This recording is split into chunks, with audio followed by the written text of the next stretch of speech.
الأصدقاء السلام عليكم. Bonjour ou bonsoir les amis. J'espère que vous allez bien. Bienvenue sur votre chaîne Bled Magharibia qui attend comme toujours vos encouragements en la partageant autour de vous et parmi toutes vos connaissances. Merci de nous recevoir chez vous et parmi vous. Cette 44e vidéo vient, comme habituellement, vous proposer votre ce qui fait débat, c'est-à-dire le ce qui fait discussion entre nous. Et toujours dans cette crise hispano-marocaine, le CQFD de votre Bled Magharibia vient vers vous cette fois-ci pour mettre quelque peu en relief quelques thèmes qui s'entremêlent ici et là, et nous les discuterons ensemble tout en les analysant quelque peu. Plus exactement, il s'agit de ces quelques sujets qu'on a sélectionnés, que nous avons sélectionnés pour vous. Et le premier de ces sujets concerne ce gouvernement espagnol qui rassure que la diplomatie travaille sur une sortie de crise avec le Maroc. Et le deuxième point, dans ce cas, qui est lié au premier, mais alors, quels seraient les gains marocains dans le bras de fer qui l'oppose au gouvernement espagnol, donc à cette Espagne? Et pourtant, et c'est le troisième point, l'Espagne a pactisé avec le diable, et ce qui nous amènera à discuter du séjour de ce Brahim Ghali, alias Ben Batouche ou Mohamed Abdallah.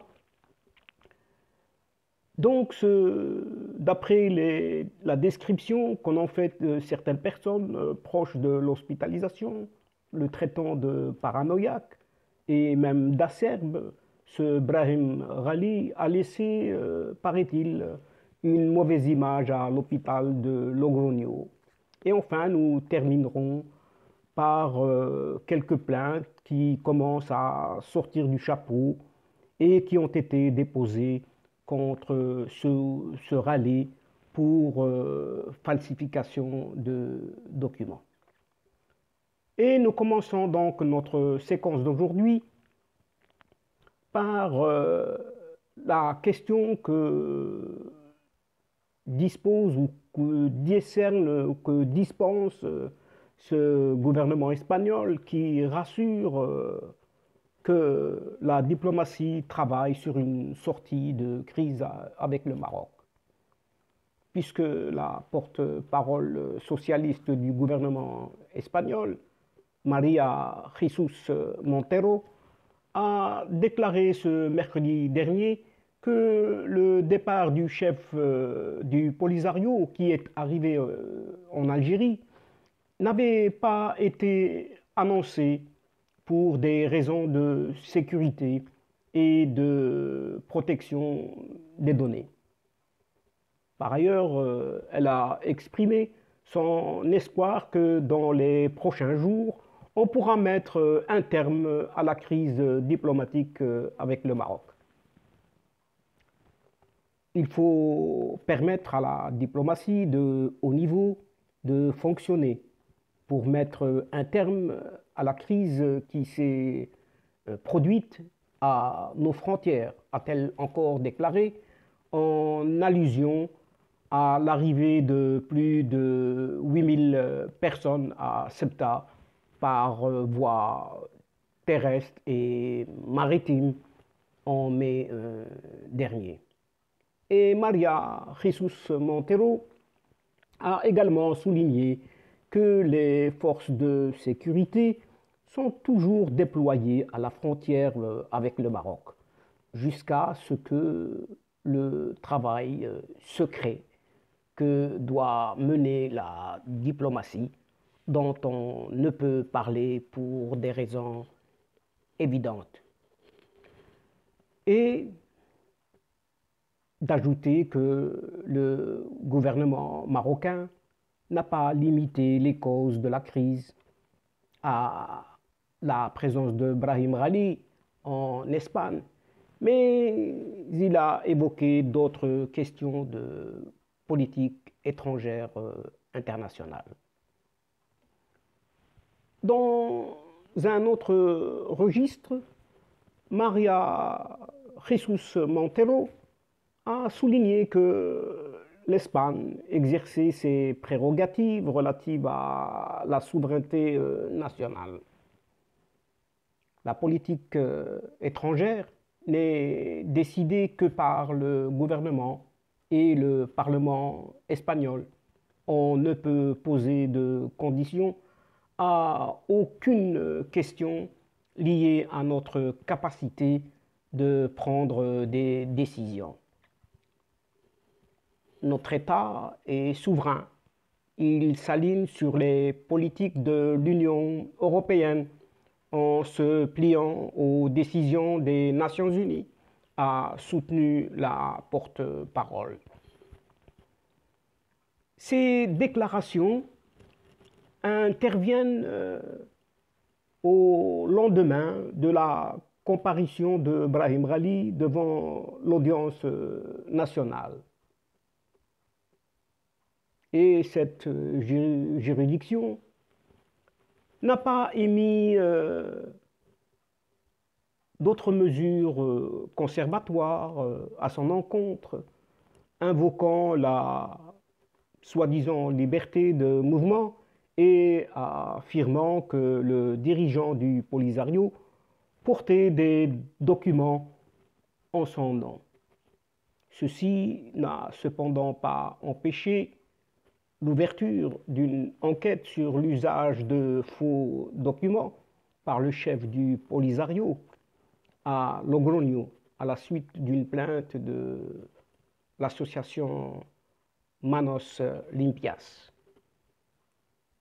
Depuis des semaines, donc, le Maroc a mis en garde sur une éventuelle exfiltration en catimini du chef du Polisario en dehors du royaume ibérique.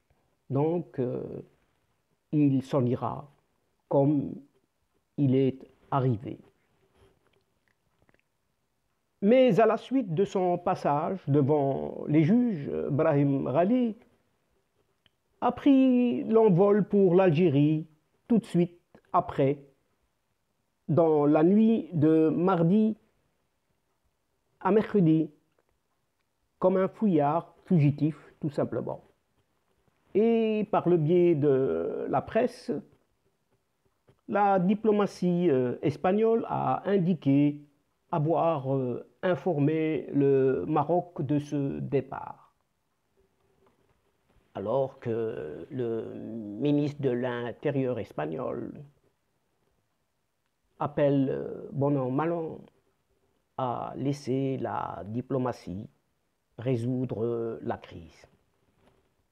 En effet, le ministre espagnol de l'Intérieur, Fernando Grande Marlaska, a déclaré jeudi que la diplomatie est ce qui doit fonctionner et c'est ce qui fonctionne pour résoudre la récente crise avec le Maroc.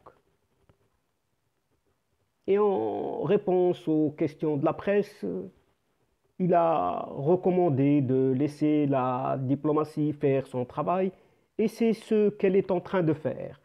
Et le ministre a défendu les relations entre Madrid et Rabat en les qualifiant de fraternelles et de stratégiques, expliquant même que la coopération sécuritaire avec le Maroc est importante et même efficace.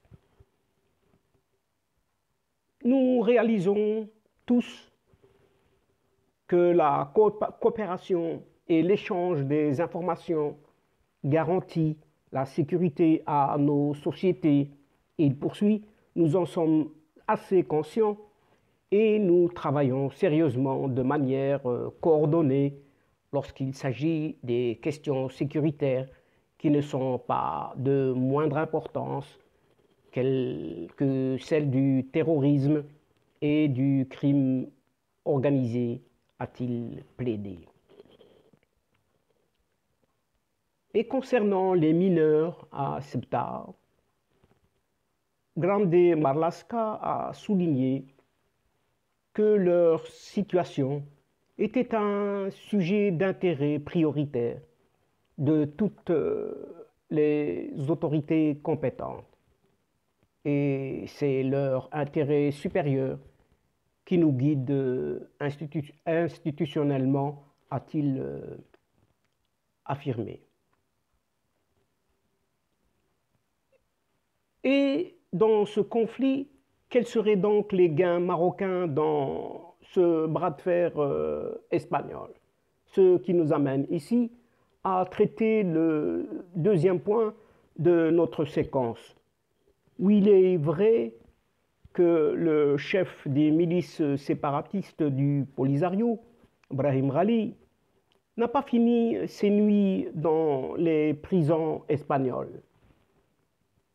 Et il est tout aussi vrai qu'après une brève audience par vidéo avec un juge espagnol, il a pu quitter librement l'Espagne pour rejoindre son pays d'origine, à savoir l'Algérie. Mais est-ce pour autant un échec marocain, tant la déception et la frustration de le voir une nouvelle fois échapper entre les mailles du filet de la justice espagnole, ce qui est ici une probabilité, disons, certaine. Non, non, il ne s'agit pas d'un échec, car la diplomatie marocaine a marqué tout de même un certain nombre de points, obtenu des gains politiques qui dépassent largement la simple personne de Brahim Ghali, alias Mohamed Ben Batouche. Bien au contraire, la diplomatie marocaine a marqué des points politiques d'une grande valeur. Et ce scandale du citoyen algérien Ben Batouche, qui a offert malgré lui son identité à ce chef du Polisario, Brahim Ghali, pour s'infiltrer dans les hôpitaux espagnols, ce qui est un coup dur pour les services algériens, qui le vivent comme une humiliation et une preuve d'une incontestable incompétence. Le pouvoir algérien, déjà contesté par sa mauvaise gouvernance aux yeux de sa propre population, comme on témoigne toutes les semaines, pour ne pas dire tous les jours, le Hirak a vu sa réputation internationale encore plus ternie par ce ratage spectaculaire. Et dans sa relation avec l'Espagne, le Maroc a donc marqué là aussi des points. Ayant divulgué au grand jour un mauvais management espagnol d'une situation inédite, gestion au jour le jour avec des intonations approximatives, des menaces fébriles, et le gouvernement de Pedro Sánchez a été dans l'obligation de recourir à l'arme de la solidarité européenne pour se sortir de cette impasse, mais il paiera inévitablement auprès des Espagnols le prix de cette improvisation indigne et de cette légèreté dite d'amateur. Autre conséquence directe de cette crise, le partenariat stratégique entre l'Espagne et le Maroc, mis à rude épreuve par cette aventure, sera revu à l'aune du positionnement espagnol sur le Sahara marocain. C'est dire à quel point cette crise a fait perdre à certains la zone de confort dans laquelle ils évoluaient avec les facilités du double discours. Par ailleurs, la diplomatie marocaine a utilisé les gammes de cette crise politique et de communication pour redessiner les contours de ces lignes rouges à ne pas dépasser sur l'affaire du Sahara marocain et à travers la porte espagnole, le message était adressé à l'ensemble de l'Europe. Et avec une clarté indéniable et une détermination à la hauteur de ce que représente l'affaire du Sahara pour l'ensemble des Marocains. La diplomatie marocaine a dit et redit avec force le cadre général dans lequel ce conflit territorial avec l'Algérie doit évoluer. Et à l'égard du chef du Polisario, cette crise a été l'occasion de jeter une lumière crue sur les pratiques d'une milice armée qui a fait du viol, de la séquestration, du crime de guerre son mode de vie quotidien au point de transformer les camps des réfugiés à Tindouf ou ailleurs en une prison à ciel ouvert qui nécessite une intervention humanitaire internationale. Et cet éclairage médiatique sur le pédigré d'un homme aussi peu fréquentable que ce Brahim Ghali montre à ce très rare notamment au sein des groupes politiques en Europe qui avaient des sympathies pour sa cause ou l'ampleur de sa déchéance. Ici, nous arrivons à notre troisième point. Donc, et pourtant, l'Espagne pactise tout de même avec le diable. Ce que nous essaierons de développer ici, dans ce troisième point de cette séquence. Et en effet, le contrat du gazoduc Maghreb-Europe, qui transite par le Maroc, prendra fin dans 5 mois et sera-t-il renouvelé ou pas? Une question qui taraude l'Espagne, puisqu'elle a dîné avec le diable pour assurer son approvisionnement régulier à un prix stable du gaz algérien négocié par marchandage et confidentiellement, mais ce qui n'est pas resté secret. Et ce double langage de la ministre espagnole des Affaires étrangères, qui est Arantxa González Laya, au sujet de l'affaire d'accueil et d'hospitalisation du chef des séparatistes, Brahim Ghali, muni d'un vrai faux passeport algérien, renseigne aisément sur la politique étrangère de Madrid, faisant fi des règles du bon voisinage et du partenariat. car si le voisin ibérique a agi en parfaite complicité d'un crime avéré, protégeant un criminel recherché par la justice espagnole, c'est pour tirer grand profit d'un accord avec la junte militaire algérienne qui lui a promis certainement un approvisionnement en gaz à un prix qui n'obéit pas aux fluctuations du prix du Brent. L'Espagne a pris ses dispositions afin d'éviter toute rupture en gaz naturel fourni par l'Algérie en cas de non-renouvellement du contrat en novembre 2021 entre ce pays et le Maroc pour l'exploitation du gazoduc Maghreb-Europe, indique une source à El Confidencial Digital.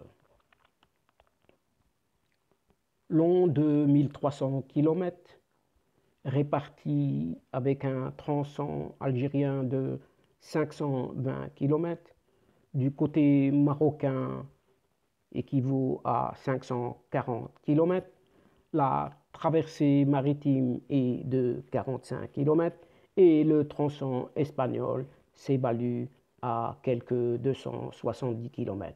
Donc ce gazoduc exploité depuis maintenant 25 ans à partir de Hassi Rmel permet d'approvisionner en gaz l'Espagne et le Portugal via le Maroc.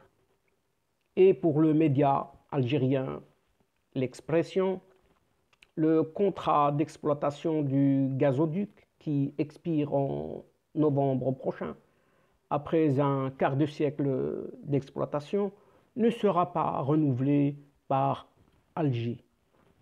Grâce à l'extension de Medgaz, donc ce gazoduc par l'Algérie, l'Algérie, tout en anticipant tout conflit d'intérêts par le Maroc, pourra utiliser Medgaz pour transporter la totalité des 10 milliards de mètres cubes de gaz qu'elle a contracté avec l'Espagne sans avoir à passer par le Maroc, souligne ce même média.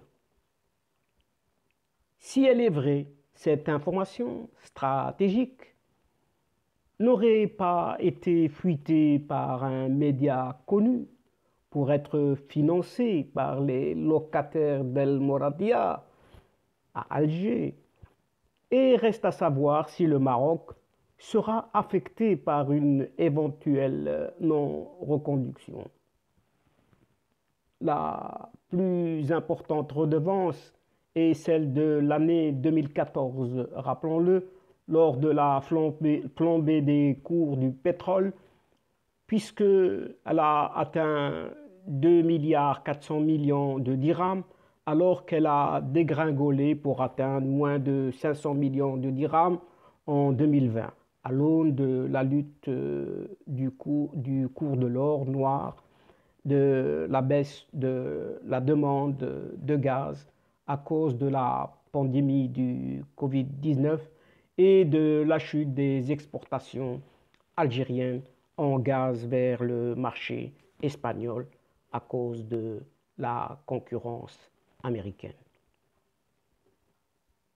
Il y aura donc des pertes évaluées entre 1 à 2 milliards de dirhams par an, mais pas au point de tenir en otage toute l'économie tout de même.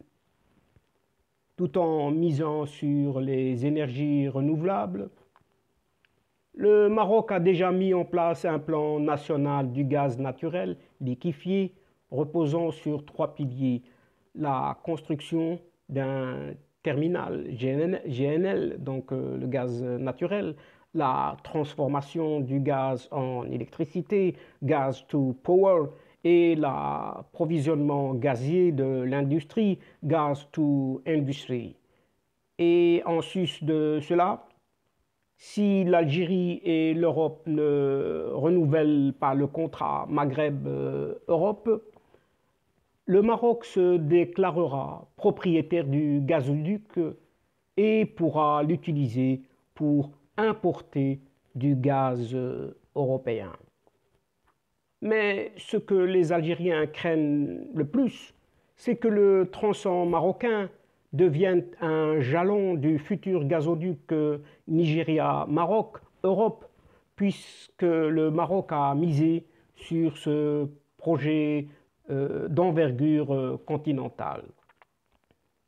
Le gazoduc maroco-nigérian garantit les avantages économiques et de développement de 12 pays d'Afrique et sert largement les objectifs de développement du continent africain occidental, ce qui est dans l'intérêt des Européens, notamment en ce qui concerne la question de l'immigration clandestine dite illégale. Et l'Algérie était en concurrence avec le Maroc pour remporter ce projet de gazoduc nigérian vers l'Europe. Cette question a été tranchée par la CEDEAO le 10 décembre dernier en optant pour le gazoduc Nigeria-Maroc et en appelant à une synergie entre sa commission chargée du projet d'extension du réseau de gazoducs de l'Afrique de l'Ouest, ce qui est appelé le WACPEP, et les promoteurs du projet de gazoduc Nigeria-Maroc, à savoir la Nigerian National Petroleum Corporation, NNPC, et l'Office national des hydrocarbures et des mines du Maroc, l'ONIM. Ce choix est justifié selon la CEDEAO par le fait que le tracé du gazoduc Nigeria-Maroc et celui du projet WACPEP concurrent à des objectifs communs qui sont la valorisation des ressources gazières de la région et l'approvisionnement des pays en énergie propre, y compris les États membres de la CEDEAO. Ici, nous arrivons à ce quatrième point qui nous rappelle, qui nous rafraîchit un petit peu la mémoire concernant, entre guillemets, ce paranoïaque et acariâtre Brahim Ghali, qui a laissé, paraît-il, une mauvaise image à l'hôpital de Logronio. Et le départ précipité de Ghali vers l'Algérie est resté une énigme tout de même, notamment pour les députés espagnols qui ont demandé des explications publiques sur cet épisode, car le chef du Polisario était hospitalisé pour une infection au Covid-19, rappelons-le. Serait-ce des inquiétudes sur la présence des Marocains qui l'auraient poussé à s'empresser de fuir l'Espagne? Depuis son hospitalisation en avril dernier en Espagne, il ne s'est jamais senti tranquille jusqu'à son retour à Alger. C'est avec ces mots que le chef du Polisario lui-même a répondu aux expressions de soutien du pseudo-président algérien et du chef des armées, ce général caporal Saïd Chengriha, qui lui ont rendu visite mercredi dernier en matinée à l'hôpital militaire de Ain Naja, près d'Alger. Mais dans le royaume ibérique, certains médias ont tenté d'en savoir plus sur les circonstances du séjour hospitalier de Ghali admis le 18 avril dernier à Logroño après une infection au niveau du donc coronavirus. Et malgré tout ce qui était fait pour lui, il n'était ni reconnaissant, ni facile à gérer. On confiait certaines sources espagnoles à El Confidencial Digital. Et ces sources ont indiqué aussi qu'il était étroitement surveillé et la crainte n'était pas qu'il puisse s'évader de l'établissement, mais que, paraît-il, les Marocains, à savoir les membres de renseignement, ne portent ou ne porteraient préjudice à sa vie. Les mêmes sources ont révélé auprès du média que Rally était bien entré en Espagne sous une fausse identité, sous le pseudonyme de Mohamed Abdallah, et même que le président du gouvernement espagnol en personne aurait donné des consignes pour le prendre en charge. Et dans ce cadre, il est question d'un rejet de la comparution de Sanchez au Parlement pour expliquer la crise avec le Maroc.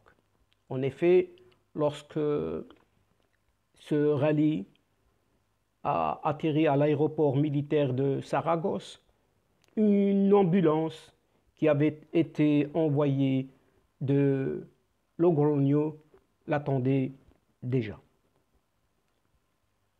L'impression est que Concha Andreu, le président régional, a reçu des ordres directs de Pedro Sanchez pour prendre soin du patient, ont déclaré les sources, décrivant que cet épisode a choqué au niveau local, ce qui a donné une impression d'un parti socialiste ouvrier espagnol, PSOE, devenu incontrôlable. En raison de l'ignorance et de l'imprudence, ils n'ont pas vu venir une crise d'une telle ampleur, ont ajouté les interlocuteurs d'El Confidencial Digital, ce qui a généré des craintes que l'on s'en prenne à Rally au sein même de l'hôpital. Et depuis, l'aspect de sécurité a pris de plus en plus les jours de Rally Barbatouche. L'hôpital de San Pedro à Logroño est une structure immense avec plus de 400 chambres individuelles et plusieurs portes d'entrée et de sortie difficiles à contrôler au même degré. De ce fait, certains membres du personnel de santé ont été très préoccupés que le chef du Polisario se fasse attaquer dans sa pièce, voire qu'il soit exposé à un danger de mort. Dans le contexte de la crise diplomatique entre les deux pays, donc l'Espagne et le Maroc, et la situation frontalière à Ceuta depuis le 11 mai dernier, donc des inquiétudes se sont accrues davantage. Après le départ volontaire, cette fois, de Rally, paraît-il, de cet hôpital, le personnel se serait senti soulagé, bien que son patient ne soit pas remis à 100% de son infection à la Covid-19. Autre motif de soulagement, son comportement qui laissait à désirer avec le corps médical, l'homme se serait montré très désagréable. Il est venu cracher sur les infirmières, racontent certains membres du personnel aux médias espagnols, alors qu'au fur et à mesure de l'évolution de la crise entre Rabat et Madrid, le dispositif de sécurité s'est accru. Hospitalisé sans garde rapprochée le 18 avril dernier, Rally a dû faire appel à des renforts lorsque sa présence dans le pays a été révélée. Le ministère de l'Intérieur espagnol a donc dû déployer un service de contre-surveillance qui n'a cessé de croître, a rapporté El Confidencial. Et enfin, nous terminons notre vidéo par ce 5e point, relatant plusieurs plaintes déposées contre ce même Rally pour falsification de documents, ce qui est su et connu par tous maintenant. Puisque au lendemain de son départ, le chef du Polisario fait face désormais à plusieurs plaintes pour avoir accédé au territoire espagnol avec de faux documents. La plus récente de ces plaintes accuse aussi les agents aux frontières de l'aéroport et ou du ministère des Affaires étrangères et de la coopération de l'Espagne, ainsi que le président du tribunal d'instruction numéro 7 de Saragosse, Rafael Lasala, a ordonné d'enquêter sur une plainte contre les responsables des frontières et du ministère des Affaires étrangères ayant autorisé l'entrée en Espagne de Brahim Rally. Ainsi, dans une ordonnance datée du 31 mai dernier, consultée par Libertad Digital, le tribunal d'instruction de Saragosse affirme que les événements rapportés font présumer l'éventuelle commission d'un crime, estimant par conséquent qu'il est nécessaire d'engager des procédures préliminaires visant à déterminer la nature et les circonstances de l'événement et les personnes qui ont participé.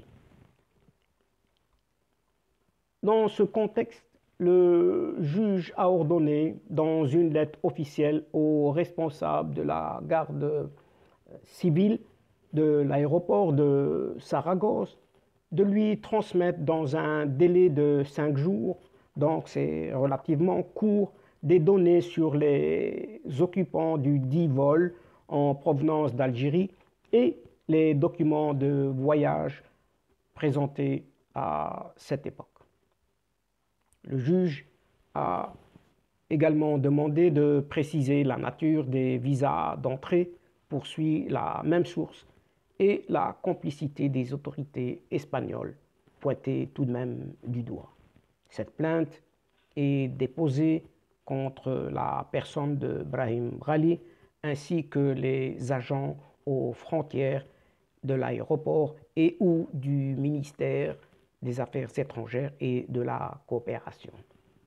Et si l'accusé utilisait le passeport délivré au nom de Mohamed Ben Battouche pour entrer à l'hôpital de San Carlos, le plus logique est qu'il aurait utilisé ce même passeport pour traverser les frontières, puisqu'avec un passeport au nom de Brahim Rally, aurait rapidement alerté sur les affaires judiciaires sur lesquelles l'audience nationale statue, ajoute la plainte. Et rappelons-le ici, à ce moment, donc Brahim Rally était sous mandat d'arrêt. En plus, si cette dernière plainte, soupçonne la délivrance d'un visa de courtoisie ou de complaisance à la frontière aux leaders du mouvement séparatiste. Dans ce cas, l'usage du vrai et faux passeport délivré au nom de Mohamed Mbatouche est d'autant plus grave qu'il s'agit d'une entente entre le prévenu et les autorités consulaires et ou douanières, dénonce-t-on ici. De plus, dans le cas où Brahim Ghali serait arrivé en Espagne avec un passeport portant son nom, le texte présenté par l'avocat Antonio Ordiales soupçonne un crime présumé de malversation et de dissimulation. Il ne s'agit pas de la première plainte ici concernant la falsification par le leader du Polisario, mais de ses documents d'entrée en Espagne. Et en début de semaine, un tribunal de la ville de Logroño a également ouvert une enquête préliminaire pour définir si le chef du Polisario est bien entré en Espagne avec de faux documents, suite à la plainte déposée par l'association Manos Limpias. Un avocat de Valence a également déposé plainte dans le même sens, tandis que l'audience nationale espagnole a rejeté un recours similaire la semaine dernière, invoquant le manque de preuves pour étayer l'accusation. Et voilà, donc, chers amis, c'est ici que prend fin la séquence d'aujourd'hui, mais néanmoins, j'espère vous retrouver très prochainement avec grand plaisir à travers toujours votre Ce qui fait débat et ou ce qui fait discussion entre nous. Mais avant de prendre congé de vous, un tout grand merci pour votre patience, pour votre fidélité et surtout pour votre confiance. Aussi, n'oubliez pas de nous aider mutuellement, donc d'aider Bled Magharibia en vous y abonnant en masse et en partageant autour de vous les séquences vidéo. Au revoir les amis. الأصدقاء السلام عليكم ورحمة الله تعالى وبركاته. À la prochaine fois et à bientôt. إلى اللقاء في حصة أخرى إن شاء الله. مع السلامة الأصدقاء.